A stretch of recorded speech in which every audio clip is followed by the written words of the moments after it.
आशा करते हैं आप सभी अच्छे होंगे। एक बेहतरीन डिक्टेशन विशाल शॉर्ट हैंड क्लासेस के माध्यम से आप तक लेकर आए हैं, जिसकी गति 100 शब्द प्रति मिनट रहने वाली है। तो आइए डिक्टेशन शुरू करते हैं 5 सेकंड पश्चात। आदत कैसी बनती है?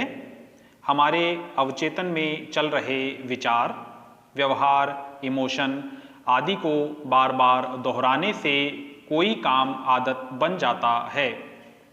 आदत ऐसी चीज है कि शरीर को दिमाग से पहले पता चल जाता है कि अब क्या करना है। लोग सुबह उठकर समस्याओं के बारे में सोचने लगते हैं। ये मुश्किलें दिमाग में पहले से ही मौजूद होती हैं। दिन ऐसे शुरू करते हैं जिसकी कल्पना पहले ही कर चुके होते हैं। अच्छी या बुरी, 35 साल की उम्र में हमारा 95% हिस्सा अतीत के व्यवहार, भावनात्मक प्रतिक्रियाएं, अवचेतन की आदतें, एटीट्यूड, विश्वास, नजरिए से निर्मित हो चुका होता है। ये कंप्यूटर प्रोग्राम की तरह है। ऐसे में जो 5% गुंजाइश बची होती है, उनमें अगर सकारात्मक बदलाव की कोशिश करें तो शरीर नकार देता है, पर बदलाव मुमकिन है। यहाँ मेडिटेशन की भूमिका आती है। मेडिटेशन से दिमागी सेल्स बदल सकती है, मन के ऑपरेटिंग सिस्टम में प्रवेश कर सकते हैं। जिस क्षण बदलाव का सोचेंगे, दिमाग व शरीर असहज होगा, पर अभ्यास से बदलाव हो सकता है। शरीर अवचेतन मन की तरह है। उदाहरण के लिए सोचें कि भविष्य की किसी मुश्किल पर फतह हासिल कर रहे हैं। शरीर उस बारे में नहीं जानता, लेकिन उसके लिए तैयार होने लगेगा। ये एक तरह से रिहर्सल है। दिमाग को नहीं पता कि आप वाकई अनुभव कर रहे हैं या कल्पना में हैं। जिस क्षण अच्छा सोचना शुरू कर देते हैं, कहीं न कहीं उसके साकार होने की शुरुआत हो जाती है। पैरा, विदेश सेवा के प्रशिक्षुओं को समझौते के मसौदों को शब्द जाल में डालने का हुनर सिखाने के क्रम में मजाक में एक जुमला बताया जाता है। हम इस बात पर सहमत हुए हैं कि हम असहमत नहीं होंगे।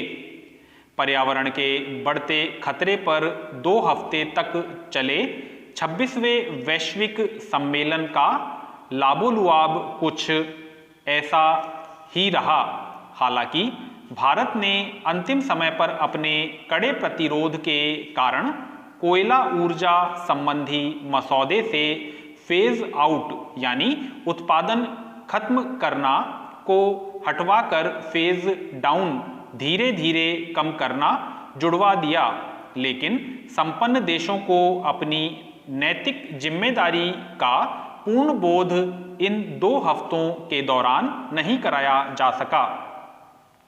नतीजतन विकासशील देशों की यह मांग कि संपन्न देश ऊर्जा ट्रांसफर यानी प्रदूषण करने वाले ऊर्जा स्रोतों की जगह स्वच्छ ऊर्जा की ओर जाना में कमजोर देशों की ज्यादा मदद करें, लगभग अनसुनी रही। सन 2009 और 2015 में विकसित देशों ने वादा किया था कि सन 2020 से वे हर साल इस मद में $100 अरब जुटाएंगे, लेकिन अभी तक कोई हल नहीं निकला। ग्लासगो में चूंकि तापमान वृद्धि रोकने का लक्ष्य 2 डिग्री से घटाकर 1.5 डिग्री किया गया, लिहाजा तेजी से ऊर्जा ट्रांसफर करने में अधिक पैसों की जरूरत होगी। सम्मेलन में अपेक्षा की गई कि सन 2025 तक 100 अरब डॉलर देने के बाद वे देश इस राशि को और बढ़ाएंगे ताकि सन 2030 तक कोयला आधारित बिजली को काफी हद तक कम किया जा सके।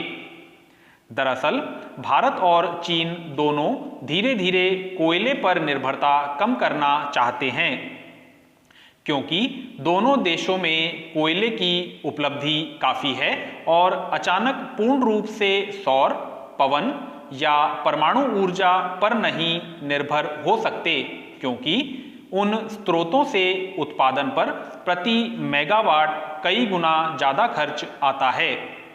फिर जीवाश्म ऊर्जा उत्पादन यानी कोयला, पेट्रोलियम गैस, एलपीजी आदि में लगे लाखों कर्मचारियों के रोजगार का भी सवाल है। बहरहाल निष्कर्ष खुश भी करता है और चिंता भी होती है। संपूर्ण समाप्त। आशा है आपने डिक्टेशन को पूरा लिखा होगा। अगर आपको हमारा यह प्रयास पसंद आया है तो हमारे चैनल को सब्सक्राइब करके बेल आइकन प्रेस कर दें और हमारे चैनल को ज़्यादा से ज़्यादा शेयर करें। धन्यवाद।